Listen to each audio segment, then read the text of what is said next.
Ok, now. Pronto? Uno, due, pronto? You have it? Yeah, now I have it. No, I have it. Yeah, Fine. that's the case. This, Okay, okay, it's done. Sorry, Okay. I'm getting crazy. we have 1 minute left and we did all. Okay, this is done. This is Zoom is done. Hello, Zoom. No, I have to share this.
Prova, prova, prova, prova.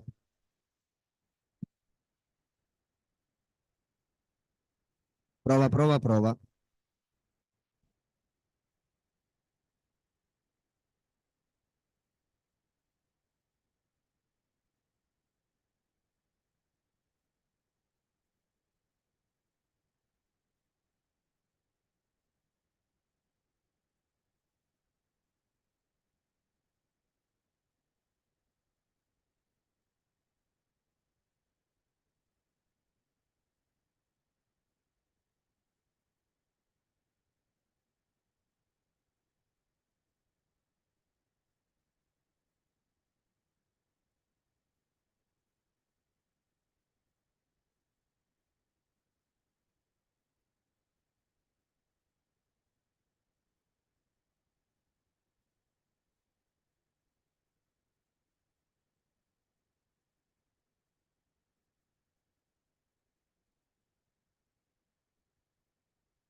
All right, everyone.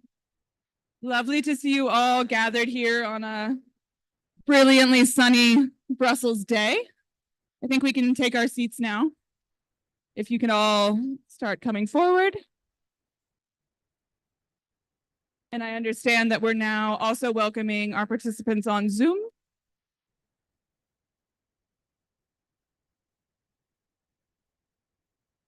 Okay. Well, once again, I want to wish a very warm welcome to all of you. It's fantastic to have you all gathered here to talk about a subject that is near and dear, I imagine, to all of our hearts, and something that we've been working on now for many months together as a coalition and also in our own work. So one of the questions, I'm not sure if you're familiar with Mentimeter, but Mentimeter is an application just to get a test of who's in the room. And I apologize that the QR code is covering one of the words, but you can probably guess it. So as you come here today, and as we're all gathered to talk about this subject of future generations and their rights, I'm curious to know from you, in one word or 2 words maximum, what is your biggest concern when it comes to thinking about future generations? So you can scan the QR code and it should give you the Mentimeter access. And you can just put in a nutshell, 1 word, when you think about future generations, something that you think could be an obstacle or something you'd like to tackle. And then we should be able to see, Marco, the word clouds. So poverty, climate. Could we maybe move the QR code so we can see it fully? Human connection, short-termism, indeed, war, which is on all of our minds. Environmental breakdown. Yeah, maybe we can, if everyone has the QR code, maybe we can minimize it so that we can see the full word cloud. Thank you. Great. Okay, so we're seeing a lot of these heavy topics. So none of these things will be solved in the next hour, but these are the exact types of things that we're actually trying to embark on when we campaign for this type of work. And this is why we've launched this coalition, which we're about to introduce to you. And these are some of the many, many things that are interlocked. These are the things that are overlapping when we talk about future generations. Great. So I'm going to tell you at the end of this session, I'm actually going to ask you a word that you're going to walk away from. So keep these ideas in mind as I introduce the speakers, as we have our panel and we hear why exactly we're launching this wonderful work over the next hour. But keep these ideas in mind, and I think keep in mind how overlapping they are, how interconnected they are, because that's the real spirit of the work that I'm about to introduce to you today. So I will start by calling the founder of the Good Lobby, Alberto Alemano, to the stage, and also Felipe from the Jesuits. So Felipe, would you like to join us? Perfect. To say a few words about why exactly we embarked on this work.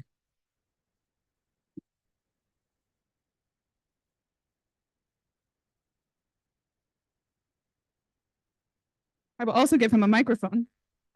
I don't know if I would prefer to have Alberto here. I was told I would be the second one to speak after Alberto, and just suddenly, no, Philip, you start.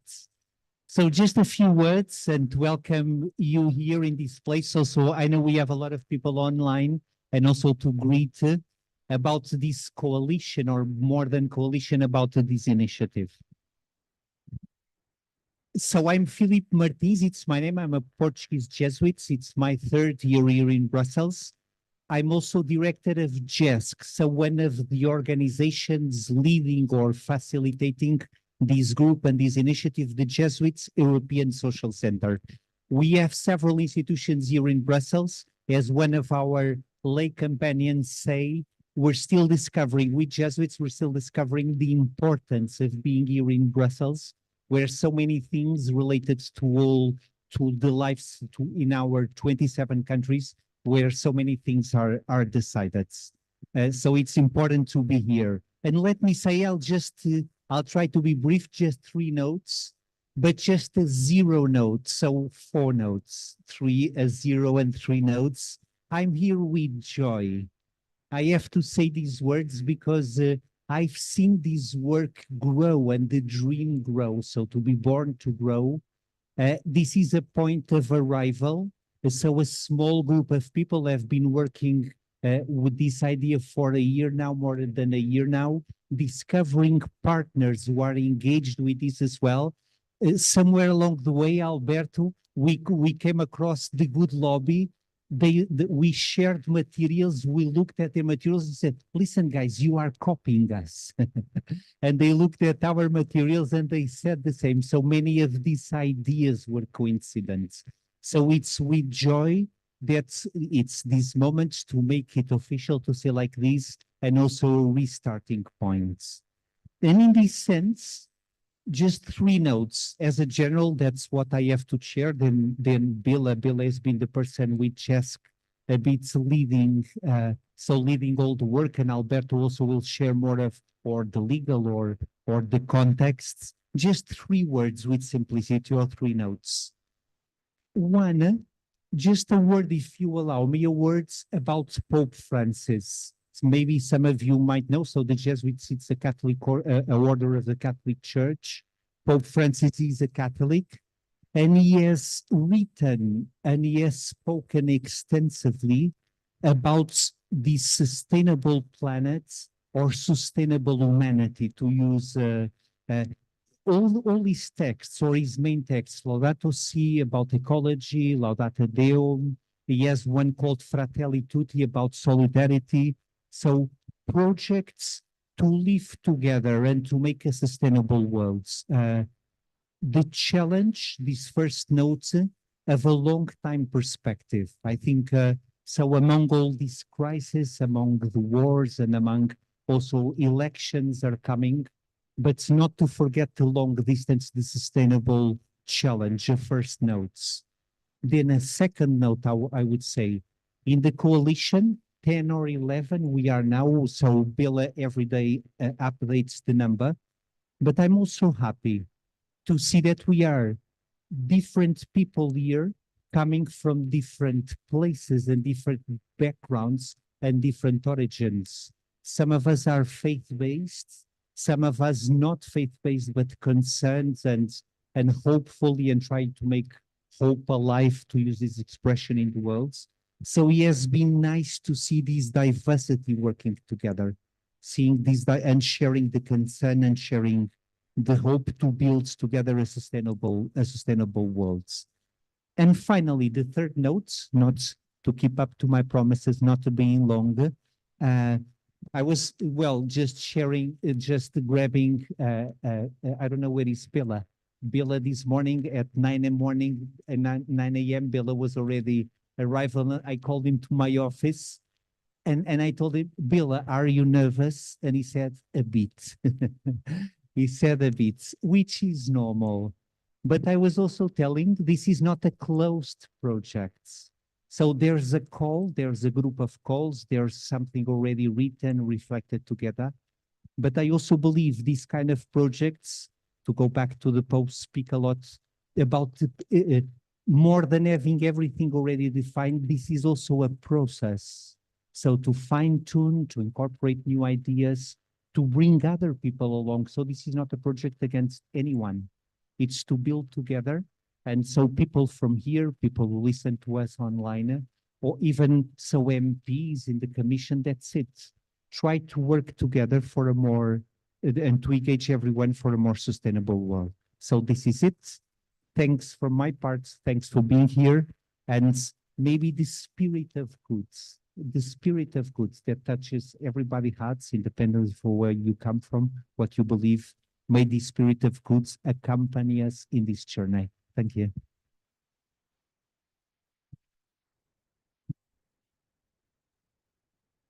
Thank you so much. I think perfect opening words indeed about the spirit of the coalition and the diversity of perspectives that we're having here today.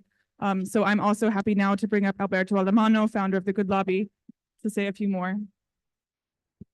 Thank you, Kelsey. Good evening, everyone. Very nice to meet you. My name is Alberto Alemanno. I'm a professor of law, European law, but also the founder of the Good Lobby, which is a nonprofit organization based in Brussels, whose mission is to equalize access to power. What does it mean? It means to give a seat at the table to all possible groups and interests. So it shouldn't come as a surprise that the Good Lobby start working to potentially enable future generations, those who are not here with us, to actually have the ear of the policymakers. This is the intuition of our coalition, which is emerging, which is still shaping up and clearly open to further additions, ideas, organization, perspectives, because this issue is clearly popping up in the debate. But there doesn't seem to be a lot of political will to actually expand our moral cycle beyond the communities we already know. Let me set the scene by showing how the European project at the end of Second World War was very much born as a long-term project. Our political leaders in those particular dramatic circumstances thought that the long term was much more important than the short one. They were ready to think and project themselves into the long term to achieve the political goal of peace and prosperity. So that's what the European project was meant to be, and it probably has been the case for a long time. So this is a very famous line that former European Commissioner and Italian Prime Minister mentioned a few times. He said the European Union is the best trade union for future generation. It's a joke, but it tells that the EU over time played such a function to oblige the national policy cycle, which are short and very short-termist and driven by the interests which are present in those jurisdictions, to be a bit more long-term. That's the role that historically the European Union has been playing. But then I think it is legitimate to ask ourselves, it is still the case.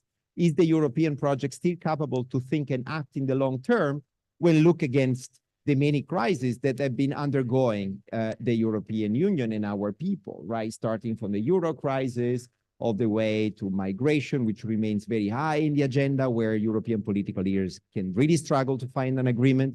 When you think about Brexit, meaning one member leaving, and therefore the emergency of what do we do here? The European project is no longer irreversible, as we assume to be. It is possible to get out. Some people get out.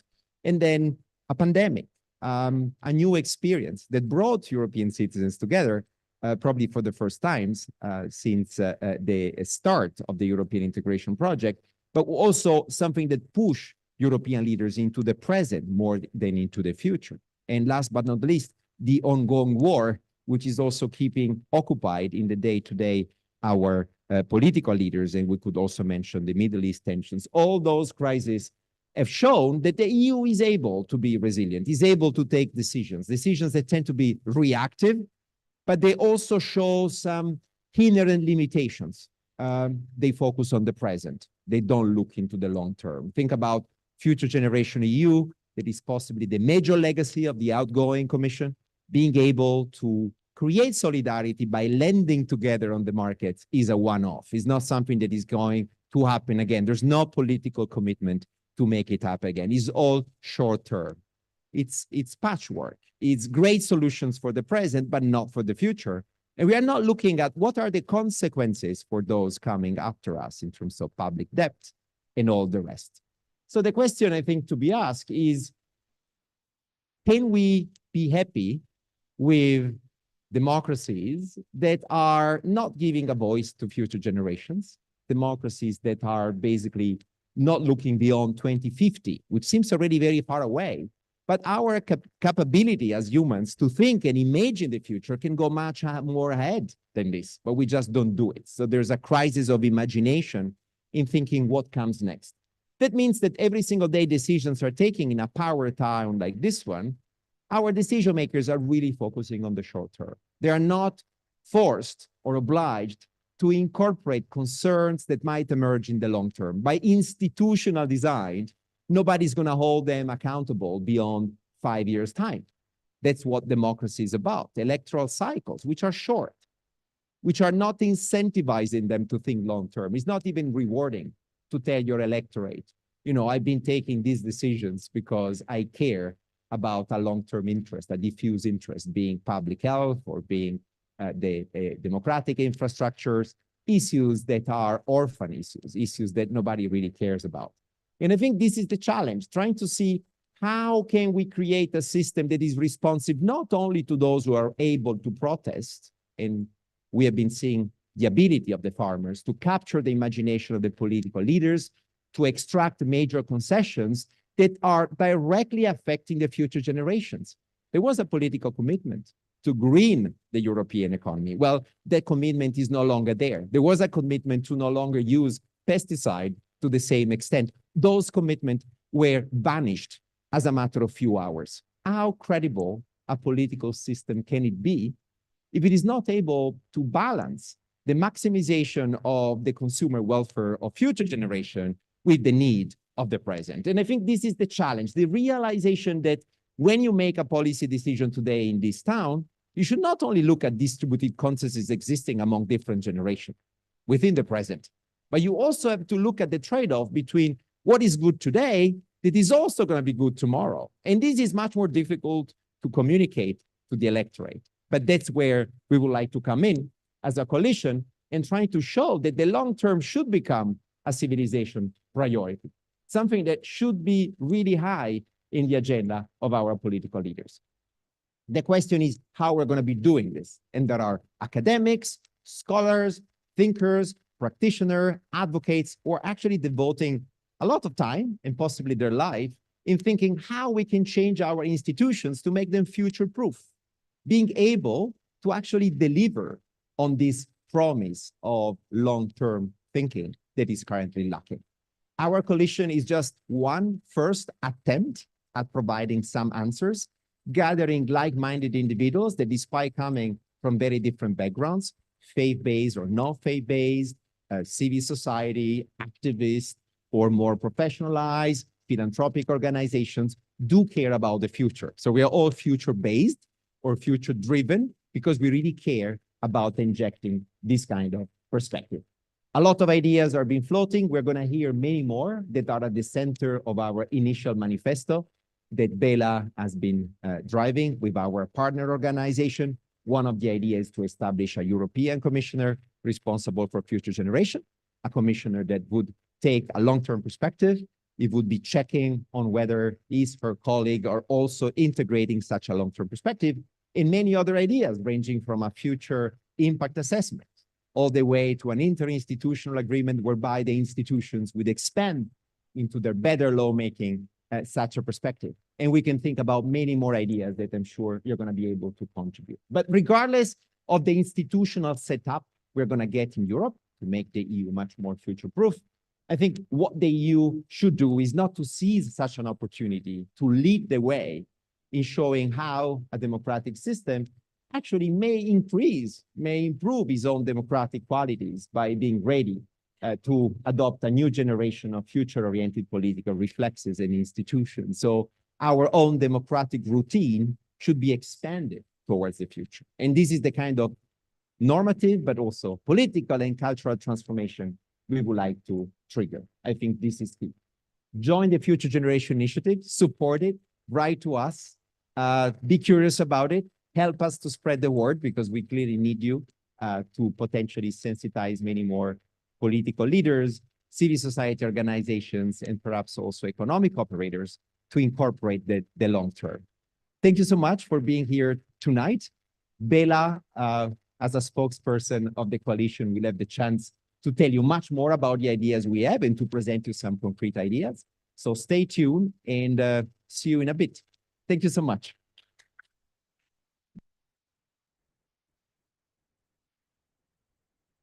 Fantastic. Thank you so much. I think that very clearly sets the scene for indeed some of the words we were seeing in our introductory exercise and also the reason that many of us are choosing to focus on this today. So with no further ado, I'm very happy to welcome Bela Kušlić to discuss our actual work, the manifesto, and some of the concrete proposals that we'll be putting forth. Thank you, Bela. Thank you very much. My name is Bela Kušlić. I work for JESC. I'm a senior ecology officer there. And indeed, in the past almost a year, we've been talking to many people about, well, we have this moral idea on we have responsibility towards future generations, but how to make it work really today and in Brussels, in the European Union level. So we arrived to this. We have the Future Generations Coalition. You can check on the social media, Fit for Future Generations hashtag, and soon I will show the website and everything. So this short presentation will be about what we have right now. Yep. So first, 3 important questions. Why do we do this? It's been already touched upon. We have many conflicts here in Europe right now, And some people tell us that these are like the farmers' protests and the skyrocketing energy prices, and I don't know, the war in Ukraine. This is not a time for long-term thinking. Now we have to fix these problems. But actually, this is the thing that we want to address, that there is an important conflict between the short term and the long term. And most of the important questions in Europe today are intergenerational fundamentally. So we need to find a way not to fix the sectoral policies of climate and defense and the rest, but to think about how we make our democracies more responsive to the intergenerational challenges. And second question I receive often, who are these future generations?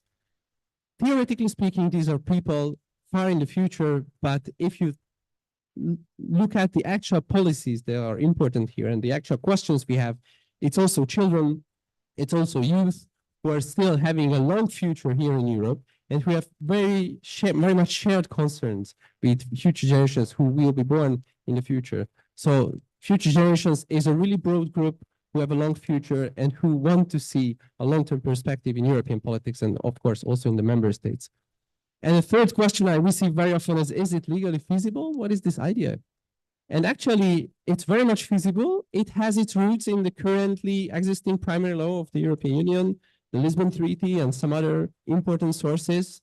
So future generations are already, also the words are in the treaties, but very much the principle of precautionary principle, the principle of sustainable development, and some others, they're very much in European law already. So we don't have to start from scratch. It's very much present in European law already, and most importantly, also in many of the member states' constitutions, this is already an element, for instance, in Germany and Hungary. And then finally, what do we want?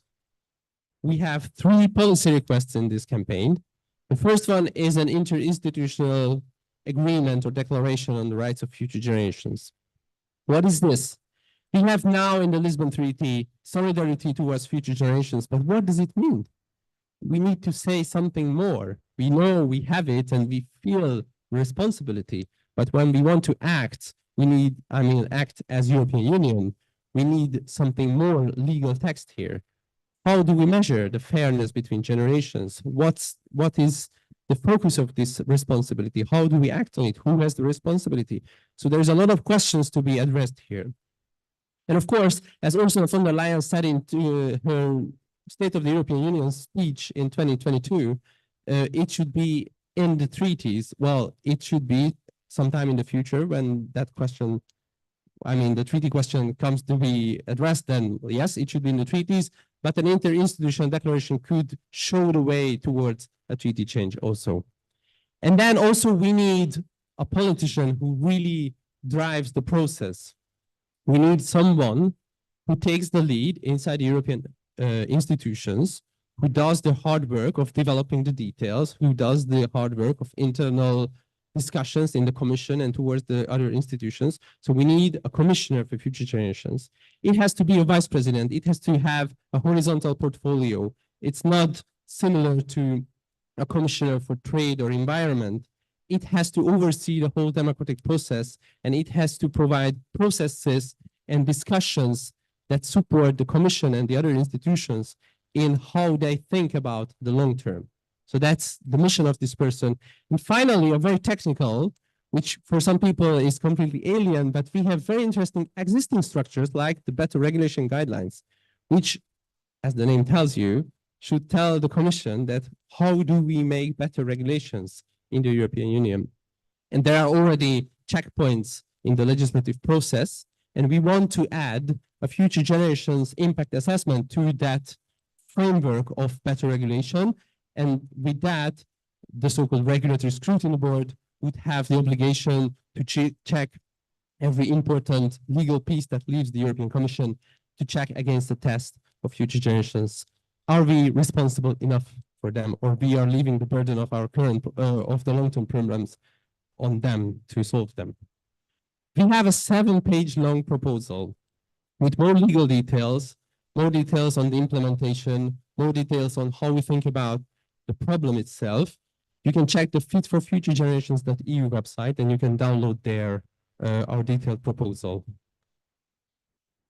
And we want you to help us because the European Union is really big and we have to be a big coalition, a strong coalition, a diverse coalition to make this happen. So each and every of you, if you want, you can join us in this fight. Also as individuals, if you go to our website, you can sign up and you can support us. If you're an NGO, you can join our coalition as a member and we can work together closely. Or if you don't have the capacity for that, you can you can support us from a little bit from a distance. And of course, you can just speak about it. You can address the questions. You can raise your own concerns on social media using our hashtag Feed for Future Generations. And finally, just to show you where we are now with the coalition, it's the 11 organizations currently, and we hope to grow very fast, very big.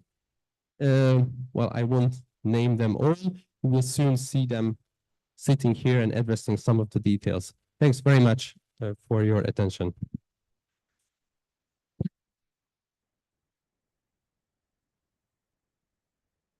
Thank you very much, Bella. That was a wonderful summary. And as we said, you can read the full details and also see how you can become involved by logging on to the website and downloading our manifesto. So now I'm delighted to actually bring the members of our coalition onto the stage. So go ahead and please join us, our 8 members. And we're going to have a panel discussion to hear a little bit more about why, for them specifically, they are interested in this work and what they'll be bringing to it. So I can call you on one by one, actually. So first we'll be having João Jose Fernandes, the Executive Director of Oixos, which I'm not pronouncing very well. Feel free to come to this. We will also have Teresa Paredes Ramos, who is an Advocacy Officer at Youth Proactive. Please join us. I am re-welcoming Bella from the Jesuit European Social Center, who needs no introduction. We also have Julia Bourdon, an Advocacy Officer from Pax Christi. Please join us. Thank you. We have Laura Morosini, the European Director of the Laudato Si movement. We also have Hannah Stahl, Head of Foresight and Innovation from Philea. We have Agatha Meisner, the President of the Generation Climate Europe. Please join us. And last but not least, we have Ismael Pais Civico, a board member from European Youth Forum. So already you can see the impressive group that we've gathered to work on these things. For a little bit of context, we're going to be dividing this panel into 3 sub-panels so that everyone has a bit of time to speak. So I'll be starting with 1 question each. So the first question will be to the 3 of you.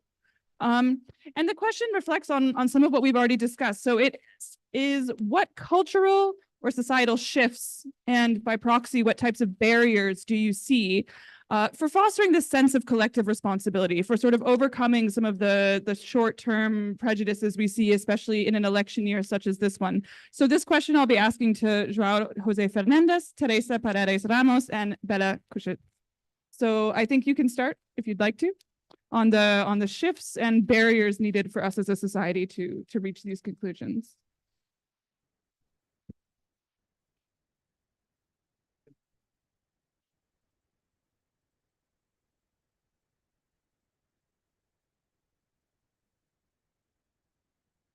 Okay, thank you. I was thanking all of you to be here present and also delighted with this partnership. I will try to answer this question that is a very hard question, but I will also highlight 3 main dichotomies that are emerging in this discussion around future generations. The first one is there are big tensions between generations. I believe since the year 2008, 2010, around the sovereignty crisis in Southern Europe, we are facing many discussions and many tensions among generations, living generations, okay? Young people and people that are older people. And these tensions must be, of course, addressed. The second are future generations and just transition. one of the main arguments from those that are opposing to the long-term thinking is that we face too much problems in our countries, in agriculture, in the industrial things, in energy transition, and we must focus on the short term, not on the longer term. And finally, the discussion around legal responsibilities and rights. Are future generations, unborn people, subject to rights? Are we subject to duties and responsibilities? How can we address all these dichotomic discuss? Well, the first, we must admit that we face a transmission of privilege and poverty across generations. So it is a false statement that if we work on future generations, we are not addressing poverty and inequality today. On the contrary, if there is a transmission of poverty and inequality in Europe, in our countries, and in our world, the only way that we can address the problem is in an intergenerational fairness framework. The second, we need, of course, to address these dichotomies and these tensions, these narratives, with a commitment to the well-being of the living and the unborn people. For that, we may learn from our human evolution on the earth. We are not the most suited species to adapt to environment and shocks, external shocks. However, we are thriving in the planet. Why? Because we are able to dream and because we are able to cooperate. So this campaign is about mobilization, dream, and it's about cooperation with institutions and political settings, civil society. I think the institutions that we are trying to establish on the political side needs also a deliberative participation from civil society, organizations, from private sector, from politicians, from all citizens. A second is what we have learned in the European Union history. And as our colleague from the Good Lobby established, the European Union is a long-term process, a long-term dream, a long-term project. So I think the European Union must be leading this movement towards long-term thinking. And last but not least, what we have learned from the multilateralism and the international framing of human rights since 1948 with the Human Rights Universal Declaration. There is now a single word on limitation of human rights for the past, for the present, or for the future. So all people, including the unborn people, are subject to human rights. So this is but also this is much before the declaration of the human rights. This is established in the indigenous people. This is established in the major faith-based cultures across the world. So we can see that majority of the people in the world believes in future generations' responsibilities. So it is very important. I will only read a piece of my discourse that it was written very quickly. That is the principle 5 of the Maastricht Principles on Human Rights and Future Generations. All human beings in the past, present, and future are equal in dignity, are entitled to the full and equal enjoyment of human rights. So I think we have this duty for future generations as well for current generations. Thank you.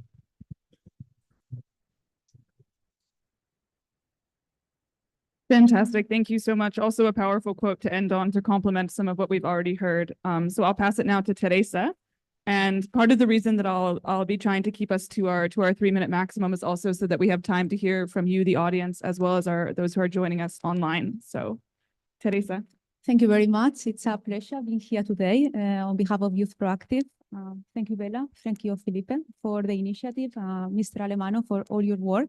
And thank you very much for your words, because I think they set the stage as an amazing introduction to what we do in Youth Proactive. We are a young organization based here in Brussels, and we promote mostly entrepreneurship, empowerment, and mutation in a way among young people. So when I was asked to answer this question, I did a discernment process, following the Jesuit process indeed, and I reached the conclusion that we mostly work with a triple dimension, or triple approach. So first of all, when we talk about changing things, we consider the mindset. We try to move, as the name of our organization says, from a reactive to a proactive mindset. So encouraging people to create a future that includes themselves and the ones that are coming. So in that sense, we truly believe that entrepreneurship towards creating, sustainable options, sustainable realities that are focused in the long term. And this is a concept that has been mentioned here several times now. It's one of the keys. So moving from the reactive side to more towards the proactive side. And then, as already has been mentioned, we really think, and for us, this is a key part of our work in advocacy, that political changes are required, that political reform is needed, mostly moving from this short term towards a more long-term way of doing things in the policy-making process. And finally, sticking to the time limit, we work in education, mostly non-formal education. And what we see is that educational reform is needed, mostly because many times educational systems follow syllabus, but they are not focusing the capabilities of human beings. And if you want to flourish as a whole, if you want to create change in the future, you also need to know what are you good at and what can you do, for good in the society. So I would say that this is a triple approach that, of course, in theory sounds great. In practice, it's a work in progress. But as we have been mentioned several times, we work towards the future. We are, here to serve the future generations. And the long term is what matters the most. Thank you very much.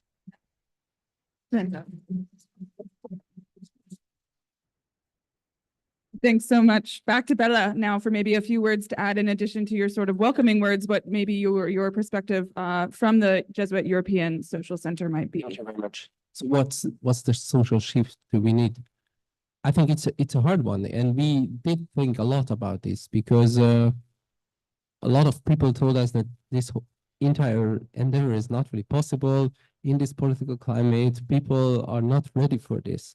And I think the social shift that we need is somehow make people believe that this is real. This is really about future generations. It's not just a dirty trick of politicians or something like that, which many people believe.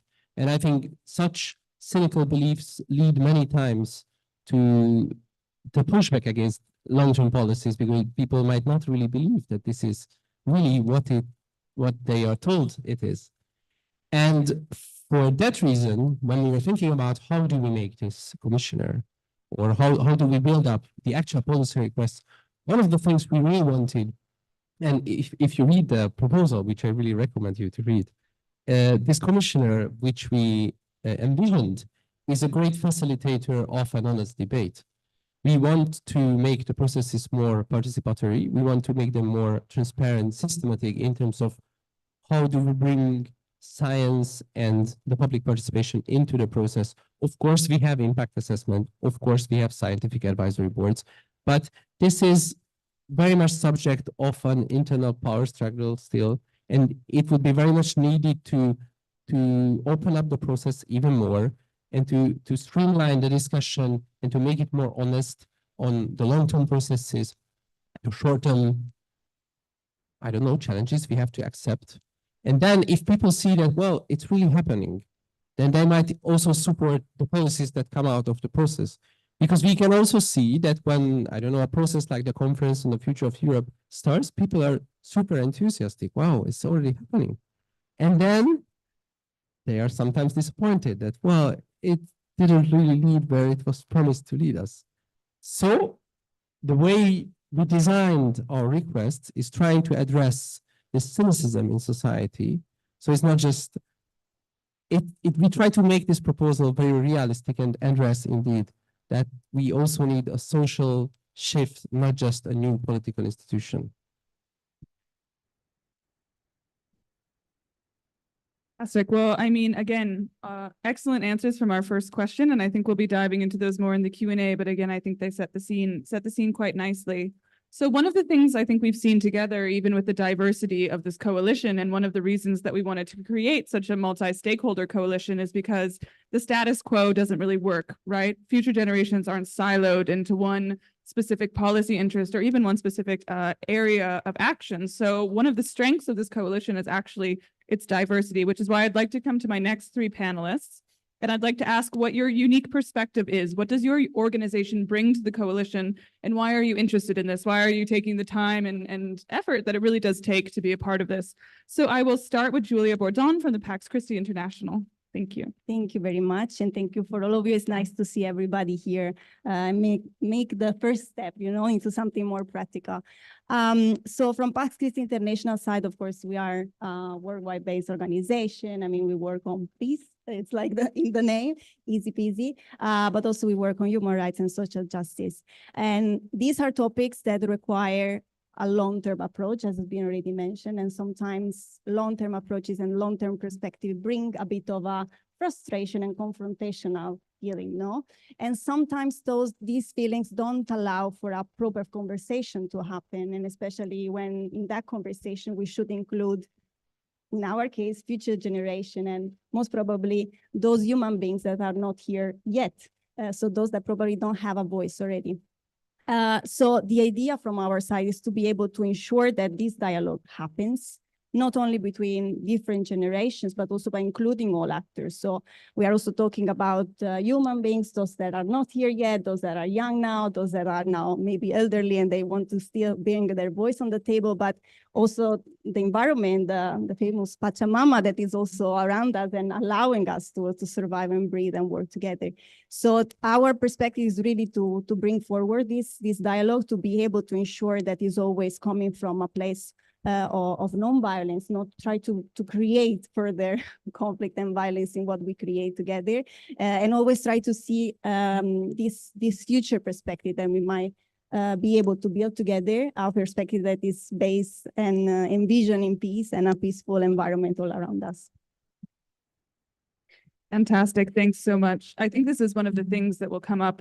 You'll certainly see it when you read our manifesto and our work, but this sort of indeed trying to bring together multiple elements. It can be existential to actually try to imagine what a future generation might look like. And we often use the empty chair metaphor. So what if there was someone sitting there that's not here yet? And how on earth do you manage to have their rights embedded into policymaking? So I love that we're touching on that. Also looking into the past and the fact that this has actually been a subject for a long time. So I will then ask Lauro Morosini from the Laudo Si movement to also explain why you are invested in this particular coalition and what you hope to bring.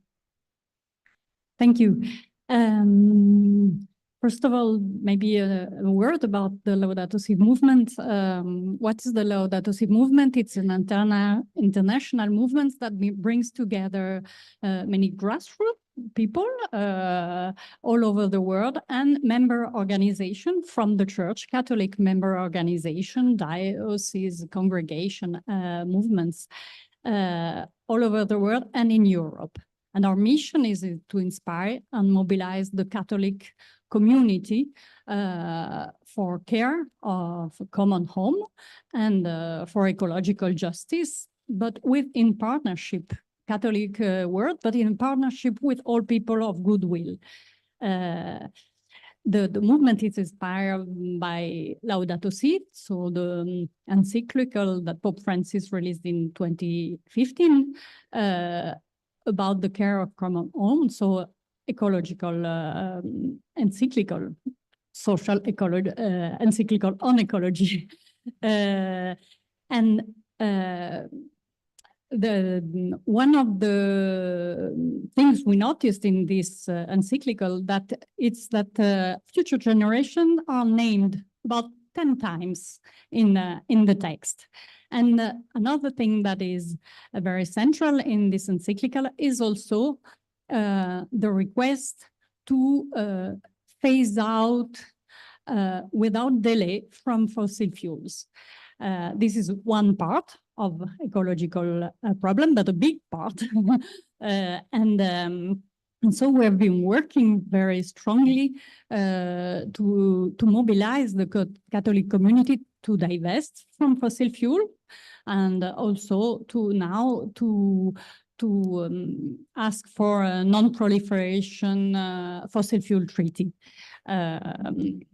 Last year, Pope Francis also released another text called Laudate Deum just before the COP, and saying we are not moving quickly enough on this abandonment of fossil fuel. And this question of fossil fuel is a question for a future generation, is a question of how we respect young people rights. Will they be able, and non-born people rights also, will they be able to live in a stable society and in a livable environment, in a livable world?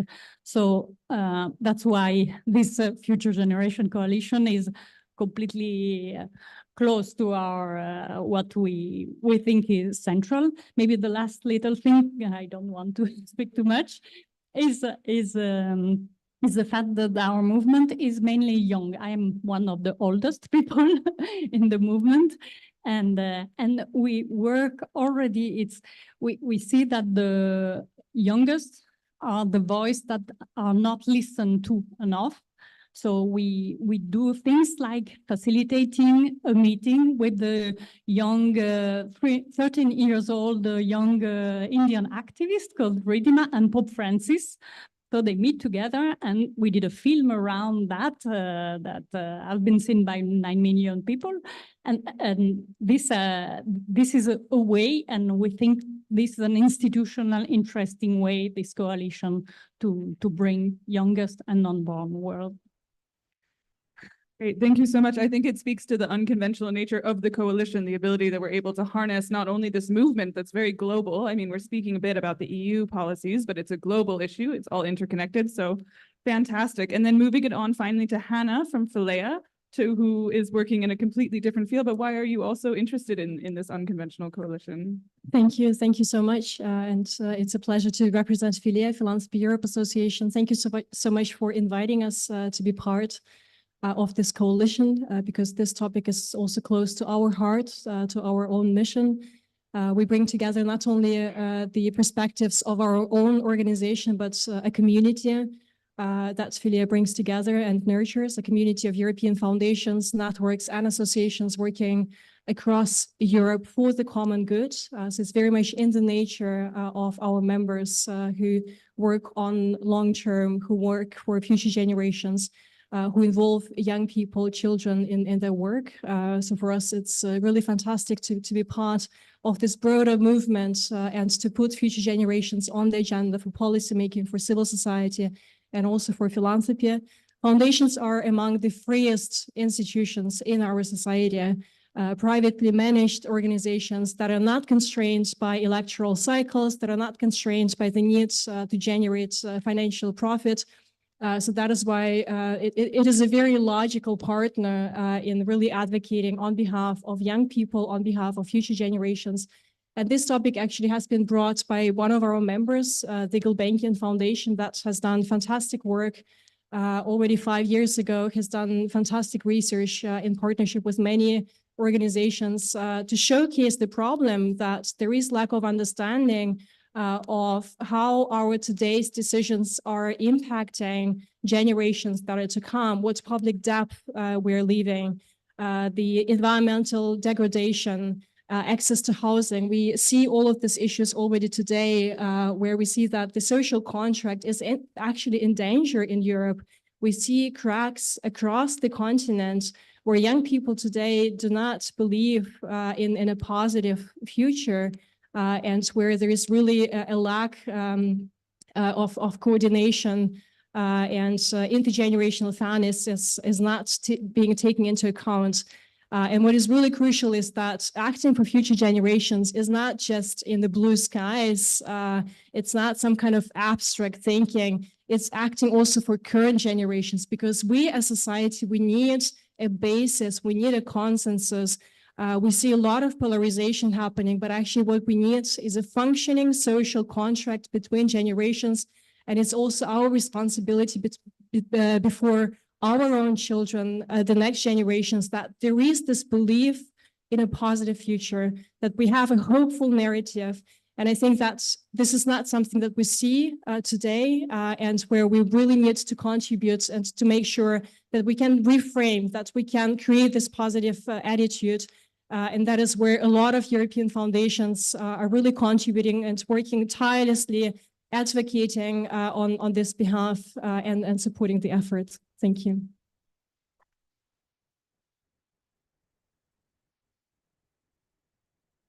Great. So already we can see this variety of perspectives in the way that they amplify each other and actually make this stronger. And that's part of why we're so excited about this coalition. And again, if you're interested in joining yourselves, please take a look at our website and reach out to us, because the more voices we have on this, the better.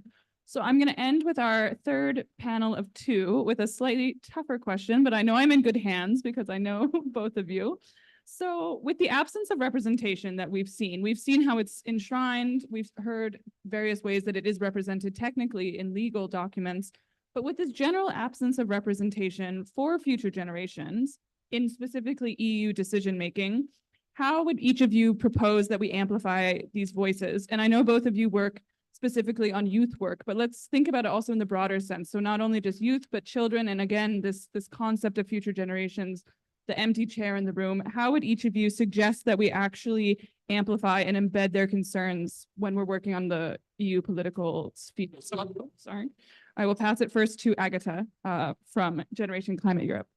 Yeah, hi everyone. Really lovely to see you all. And I'm very happy also to be here as part of the initiative with so many diverse organizations. I think that's also where the power lies, really in the different perspectives that we can bring.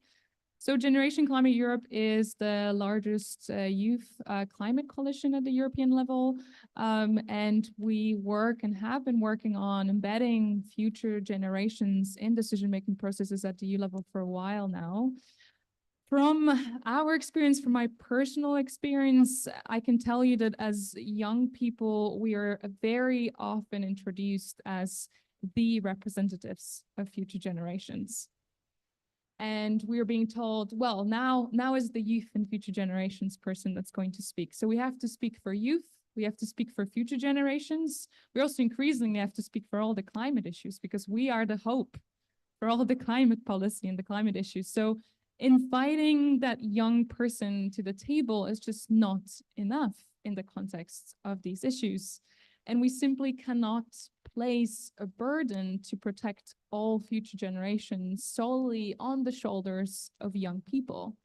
And this is, I think, why this is a joint responsibility. And this is why it's so great to also have so many different organizations and groups part of the initiative. So as we know, future generations cannot vote.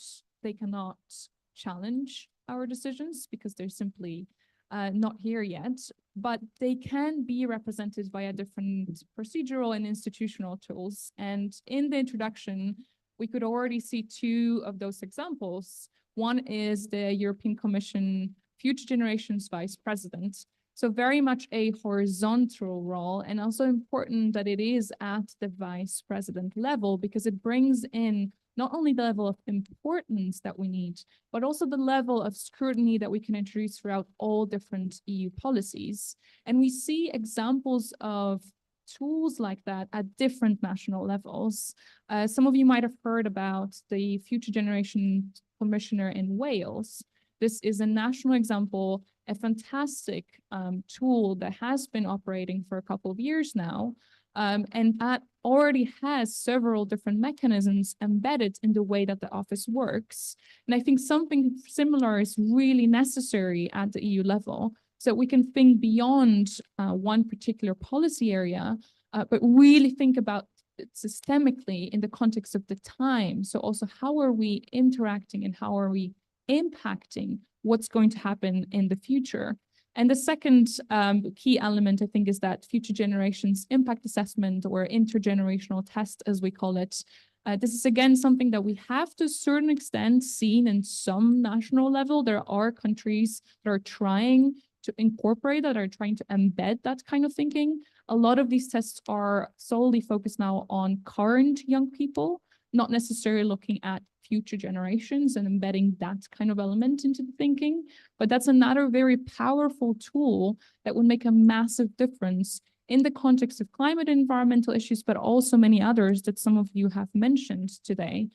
So I think something we really need to bear in mind is that this movement is happening. These are tools that are being introduced at different levels within Europe, but also beyond.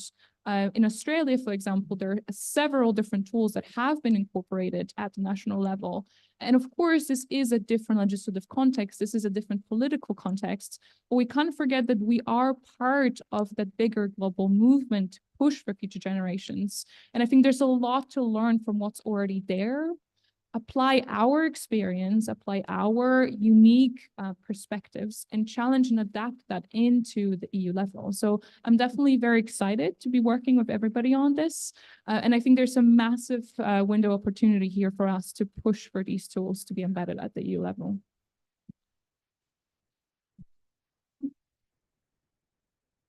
Perfect. And it seems fitting then to pass it to Ismail from European Youth Forum. As we know, European Youth Forum has been pioneering and really pushing for so many policies to bring youth for the forefront. So could you tell us a bit more about your involvement, but also the synergies you see with future generations moving beyond just the youth today, and how you see that being embedded in the decision-making process? Yes, thank you. And the bar is quite high now, being the last one to speak after this panel. But I'm actually going to try and answer that question in two sides. First of all, setting the scene, right? Why young people specifically? Why future generations? The older generations were once young. We will be old one day, and then there'll be new generations that are not born yet. And again, what are we trying to do for them, and setting that scene? And I think in some sense, we're also sailing against the current. I heard this saying not too long ago, which was, as a sailor, if you don't know where you're going, the wind will never be favorable in that sense, right? And that's something quite interesting to think, because at least now we know where we're going, right? We want future-proof laws for the future generations that are not here yet.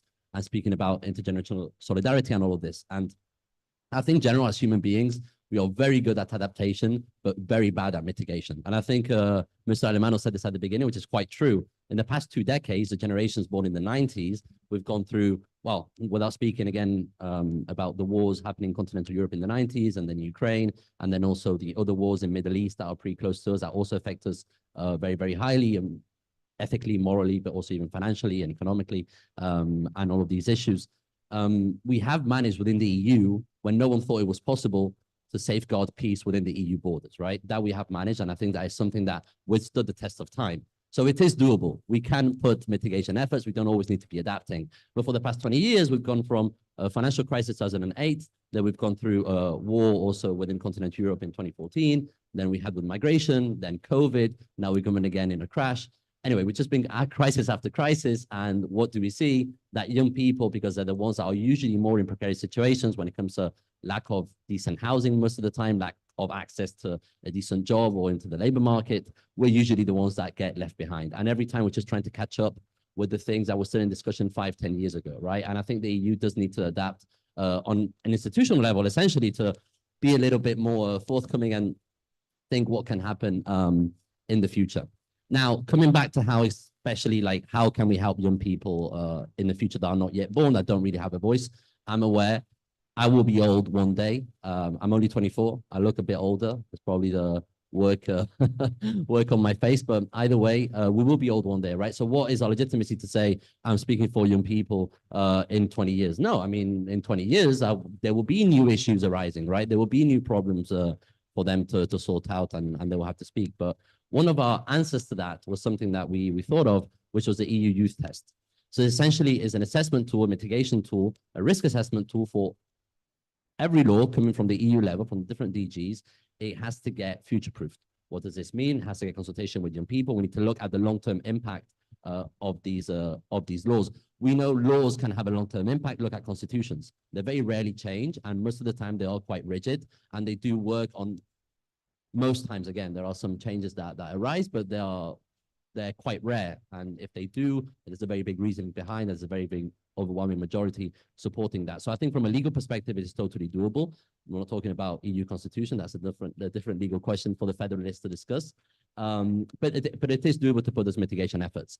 And I believe that through the institutional representation from a vice president of the European Commission, representing this coalition and representing what we're calling for, and the youth test. And I'm very happy to hear also that the Commission actually announced their own version of it, which is the youth check. Whether it's exactly in line with what we had in mind, most probably yes, but maybe not as, I would say, complete as we had it in our mind ourselves. So as a specific tool and measure, I think this youth test could be something quite favorable for future generations, because again, we are looking at the long-term impact at every single piece of legislation coming out of the EU level and how it can affect future young people coming out. Again, nearest example, what are we going to do for now for agriculture and rural areas and rural youth? We want to make sure that in 20 years, 30 years, when young people are again in that situation, they don't come back asking or demanding for the same issues. So again, there are lots of discussions around, but I think tools like this and being a bit more creative in the way we see the future generations and more flexible adaptation to those laws is essentially the way to go. And I'm very happy to be working with the coalition, and let's see with the Commission how they can answer those issues with the EU youth check, how they called it. So looking forward to that.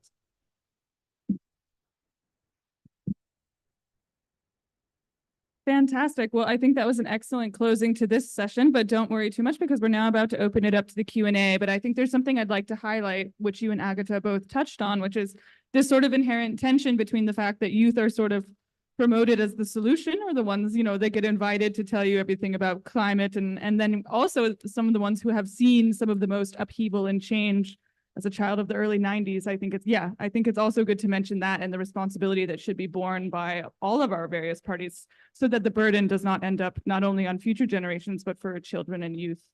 So we have about 20 minutes for questions. What I would do would be to prioritize maybe one or two from the audience. And then I am aware that we also have an eager online audience. Could someone, Gabrielle, do you want to help me with the mic? Or someone? Thanks. Great. So I think we can collect 2 or 3 from the audience, and we can see who wants to respond, and then we'll go to the online community. So you can start with him. Please also introduce your name and where you're coming from, so we know who's in the room. Hi, my name is Falk Hemsing. I'm working at the Commission at DG Agri. And I'd be interested to hear on the youth check that you've just mentioned. Basically 2 questions, I suppose. The first being, you mentioned that maybe the youth check compared to the youth test that you've been promoting doesn't go as far as you wish. So maybe if you could outline a bit whether and where you see limitations of this proposal. And the second question related to this, why do you think it is that the perspective of future generations has not been included in this youth check? I don't know to what extent you've been promoting this at EU level with the Commission, but have you observed any barriers to including this? Because now the youth check, as I understand, focuses on present day generations, but it would have been a good opportunity, right, to already include future generations in this. Thank you. Great. So I think let's collect a few. That one's definitely for Ismail. Yeah, I see your hand up, and then there was another one, I think, woman in the back. My name is Frank Schwalber-Roth. In 1980, I was one of the founders of the German Green Party. Our first poster was, "We have inherited the earth only from our grandchildren." Then I became the first MP and the first member of the European Parliament, worked with Greenpeace for the European Commission. And I have to make you an offer. I'm ready. Yes. We know European Parliament elections. If you look on the past, it's always that more than half of the MEPs are not re-elected, which meant for me the last 20 years, these 5 weeks after the election, I'm organizing in the evening, 18:30, in the salons of the Parliament, meetings.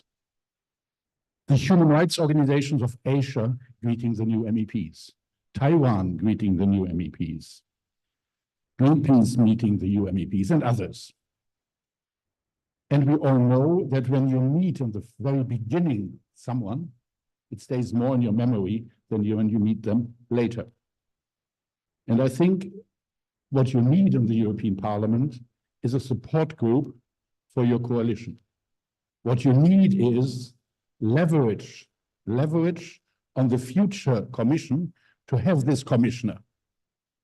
And therefore, I propose you, and I can assist you in organizing this because I've experience on this, just after the elections in the 5 weeks, on a Tuesday or Wednesday afternoon, 18:30, in a salon, 30, 40 MEPs who will come to have your future contacts in the European Parliament.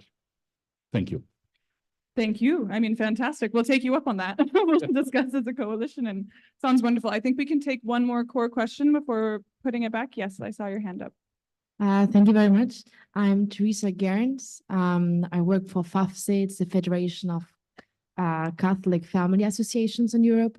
And I just want to do a small question on future generations for families. Which focus would you see for families, or which role would you see for families in this future generation focus, especially now in the demographic challenges? Because we speak a lot about also the problem of demographic challenges, and that there is a future generation. One part is the families, because helping families, they're going to have new children. So yes, what points would you see important for families to help for future generations? Thank you very much. I think for that, maybe we can start by passing it to Ismail. I'm not sure if you want to respond to the first question about the youth. Yes. Okay, yeah. Sorry, can you repeat the second part of your question? I got the first one, but there were two questions in. I just to make sure of so I'm quite. Yes, the second part is basically whether you see or have seen any barriers to already including future generations in proposals such as the youth check, since that now focuses on present generations, but it would have been an opportune moment to already include future generations. Okay, answering the first question, how do I see the youth check if actually being par to par with what we consider the youth test? I don't know, because it hasn't been implemented yet. From my personal experience, usually I would mainly like to know who is being consulted on what grounds, right? So if we're speaking about the DigiAgri, for instance, we have a member organization working specifically with rural youth and young people in the agricultural sector. So it wouldn't be directly with the Youth Forum per se, it would be with that organization from civil society treating and working with young people from the rural areas. So it's mainly that who is being consulted and with which partners are you cooperating with? And that comes mainly from personal experience. Let's say we're saying, oh yeah, we discussed with young people, but the young people were people from the same DG that were below 30, right? Not necessarily with civil society from youth organizations. So it's mainly those questions there. Hasn't been implemented yet. We will see when it comes, but again, we'd be more than happy to collaborate with that and work towards it. And for the second question, again, it keeps missing me for the second part of the question. I don't know. It's a bit of a okay. To expand towards future generations. Okay. So essentially, I think that this youth test has not been implemented yet. So I think it's one of the first ones to actually consider the not born yet. So it's, again, I think I'm curious in the question. It's not that it's just I have a bit of a no. I'm sorry. It was a bit of a speculative question, because I don't know to what extent you've been involved in actively advocating for the youth check at the commission level. But I was just thinking in terms of thinking about political feasibility of promoting such an idea, right?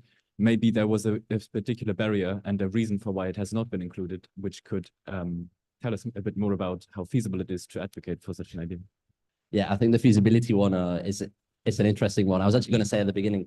The way I see the EU is like a big family, right? You have the crazy uncle, you have the cousin you never see, you have your parents, and you have your sisters, etc. And it's very complicated to get everyone on board. So this to actually come, we do know that the member states need to be on board on this. I can't speak for every member state. I think there is a willingness to at least start discussing the intergenerational aspect. One thing, because of demographic decline that we've been seeing, and we need to find some way. Again, in 30, 40 years, most of the population will be above 40, 50 years old, right? So, and we can't just leave 20, 30% of the population, which are below 30, like on the backlog, on the back burner. So to some extent, the barriers will be that. Well, the barriers will be the trilogues. The barriers will be on member state level, really. I think that's the main barrier that EU faces, member state level, on every single legislation that it passes out. That said, I can't really say more until we start testing it out. At the EU level, it's quite welcoming. I must admit, they have been quite welcome to the idea. Member state level, that has been mainly on member organizations that are advocating for that, so I can't give you specific examples. But we have been calling again on campaign level for quite some time. We've been speaking with some commissioners, Commissioner Schmidt, among others, when it comes to employability of young people and measures of that. So we have been advocating it, quite targeted, to be honest. But again, our online campaign tries to reach out to as many people as we can across DGs and across the institution. So again, as many people as possible on board would be ideal. Great. Yes, indeed. And of course, you know, it's always easiest to start with something that's the most tangible. So probably not best to start with the most existential future generations questions, but the fact that it's already being linked and we're already having these conversations. I think we've already seen people showing interest in this topic beyond what we even dreamed even 18 months ago. So the work is going. I think you also linked it nicely to, we had a second question, and then I'm going to go to one question from the chat so that we have time. We had a second question about the role of families and kind of coming back to this demographics aspects. That to me makes me reflect on some of the intergenerational fairness work that we talked about. I'm not sure, would you like to say would anyone like to say something to that? Perhaps, João, would you like to say anything to, yeah, Bella? Well, I cannot probably I will not say a very satisfying answer, but actually the way we think about this is not about any sectoral policy. So we don't, although, well, for instance, personally for me, it's very much climate change inspired project. We don't have a climate policy. We don't have anything on agriculture. It's more about the decision-making process that we think about and how this long-term perspective should be included. So of course, when you read our manifesto, you will see among the big problems we list at the beginning, demographic decline is one of them. But we don't have a ready-made answer for all policy areas, obviously. So we don't really have one for families. And of course, probably we all have opinions on that, but as a coalition, we cannot really answer this question. Right. I think for me, what it comes down to really is this idea of fairness and justice. So the idea that everyone is free and fair to have their own decisions and to make sure that the people that are those future generations, be them children, youth, or people that are not yet here, have that ability to live on a planet that's healthy, have the ability to live in a society that's democratic, that's wholesome. So whatever that role may be, that's the end goal. Yes, João? Yeah, please go ahead. Yeah, I think as a coalition, we don't want to have clear answers to all the problems and to all the questions.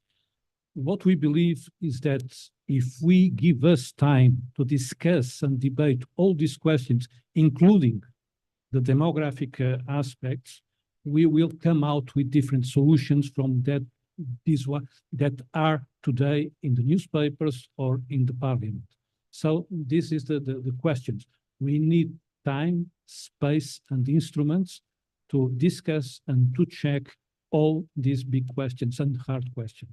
This is is more on a procedure and process, and to have the right institutions where to debate and take decisions. It's more or less than that. But as a coalition, we won't give, of course, clear answers on all the problems that we face. Absolutely. So I'm conscious of the fact that we have our canapes coming out, but we have a very nice question from one of our virtual participants that I think could maybe be a good closing, and I would be happy to hear maybe from several of the panelists. So the idea is, how can we align and mutually reinforce both global and local initiatives, which probably speaks to some of us from a pan-European perspective. So they are planning to create a future generations ombudsman, which perhaps complements some of our own very ideas. So the idea is, yeah, how, if you could give a closing word in a very few sentences, how would you think about moving forward and sort of linking these local, European, pan-European, and even global initiatives as we go forward to try to complement our work? A light question. Sure. Sorry, perhaps I can answer to this question. In fact, Oikos was engaged in 2012 with another coalition proposing an ombudsman for the United Nations on future generations. So we are becoming, from the international movement to the European Union reality check. But in fact, as Oikos, we are proposing a kind of dynamic coalitions, the ones that are trying to build process at local level, the ones that are interested at national level. We are trying to build a coalition in Portugal also at European level and at global level. And why? Because we believe that diversity is what can approach us for the future generations that we don't know them yet.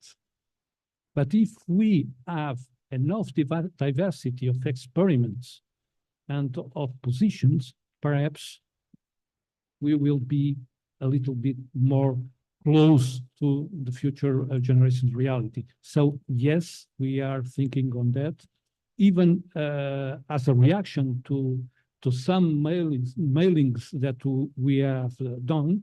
There were already people interested in Africa, people interested in Brazil on the European coalition, believe it or not. I don't know, because Generation Climate Europe is so pan-European and diverse and one of these really strong networks, I don't know if you have anything to add from your perspective on how to sort of mix, I was trying not to blow out your eardrums, but how to mix this local and global level. I think if you can.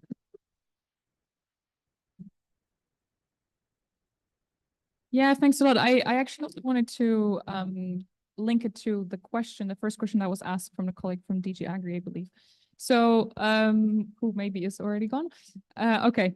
But anyway, you have heard a question. So I think there are a couple of things to mention there.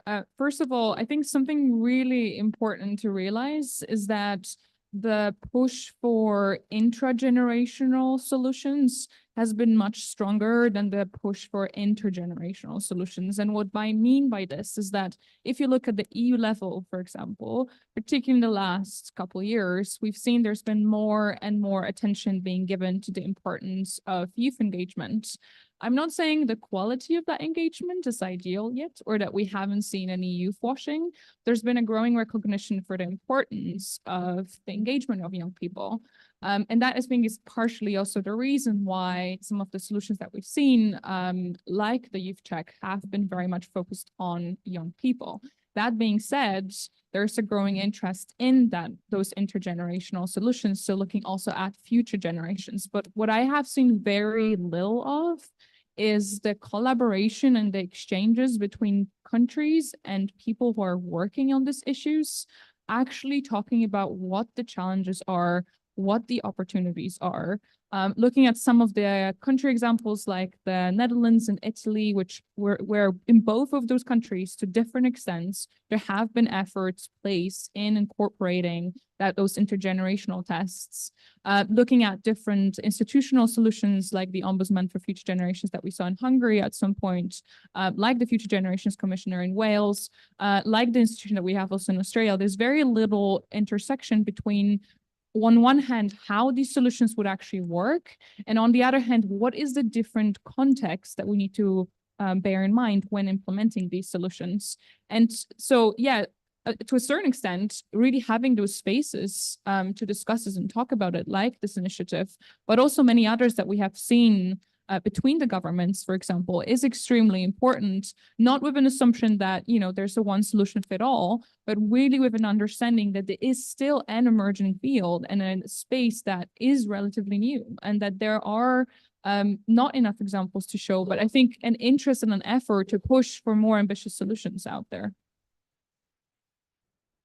Fantastic. Well, I think that for today, that's probably as many questions as we can take, unless I see that, Hannah, did you have please feel free to have some closing words.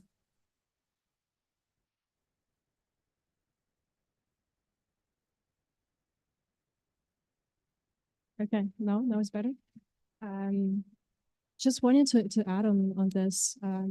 It may sound a bit technical and speak. Okay. Mitigation of the mic situation. It might sound a bit technical because we focus on policy, but actually the framework is much broader. Policies is one of the tools to achieve the shift that we want to see in society. And I think that the bigger problem that we're trying to address here is the short-termism.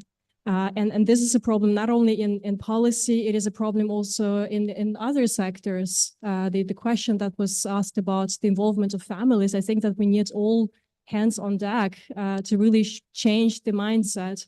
It's really about the culture. Why do we have budget? Why do we have decisions that are made within a time frame of 1 year and expect huge outcomes and results as a result of this? While we know the issues that we're facing, the scale of challenges we're facing are very much long-term in nature. And that is why it is so important to really incorporate this lens intergenerational fairness and the lens of future generations all across our work, including policy, but also including the organizations represented here in this room. And this would be really a big effort and a big change if we achieve this as a society, that we don't need a future generations commissioner, but that this is really embedded as a practice, that we have this long-term view. I know it sounds abstract, it's very far removed from where we are today.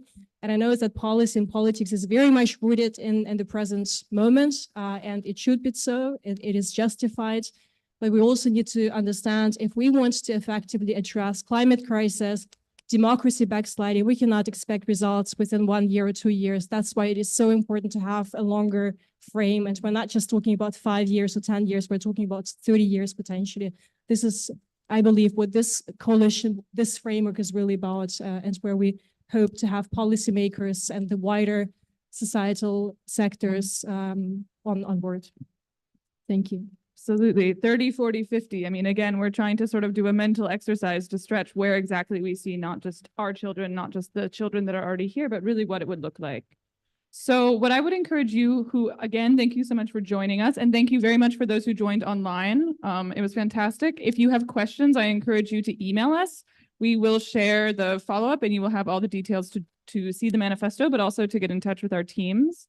For those of you that are here to enjoy the canapés, I would encourage that you grab one of the panelists and ask some questions, ask your questions, chat about it. Let's talk about why you chose to join us today.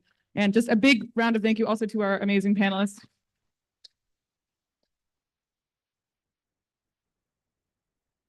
And to our very excellent tech team who is working on multiple fronts. So thank you all very much. And yeah, looking forward to continuing.